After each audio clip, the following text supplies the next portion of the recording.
तर महायुतीचे 6 महिन्यात 7 यू-टर्न पाहायला मिळाले। शिक्षण विभागानं महायुती सरकारला तोंडावर पाडलंय। तर महायुती सरकारनं 6 महिन्यात 7 यू-टर्न घेतले, 7 निर्णय मागे घेण्यात आलेले आहे। निर्णय जाहीर केले, मात्र काही ना काही कारणास्तव हे निर्णय पुन्हा मागे घेण्यात आलेले आहे। त्यामुळे महायुती सरकार तोंडावर पडलंय। तर राज्य सरकारात शिक्षण विभागानं केलेल्या ढिसाळ कारभाराचा नमुना समोर आलेला आहे। या विभागानं 6 महिन्यात कोणत्या निर्णयावर पलटी मारली आहे ते पाहूयात। तर महायुतीचे हे 7 यू-टर्न, पहिलीपासून 3ऱ्या भाषेची सक्ती जी मागे घेण्यात आली आहे, 12वीच्या प्रवेशपत्रावर जातीचा उल्लेख, मध्यान्ह भोजनात गोड पदार्थ, शालेय गणवेश वितरण केंद्रीय स्तरावरून,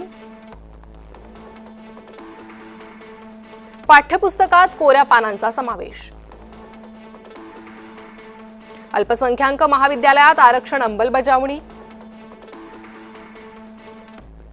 खासगी वैद्यकीय महाविद्यालयांमध्ये आर्थिक मागास आरक्षण हे निर्णय घेण्यात आले होते, मात्र ते माघारी घेण्यात आले।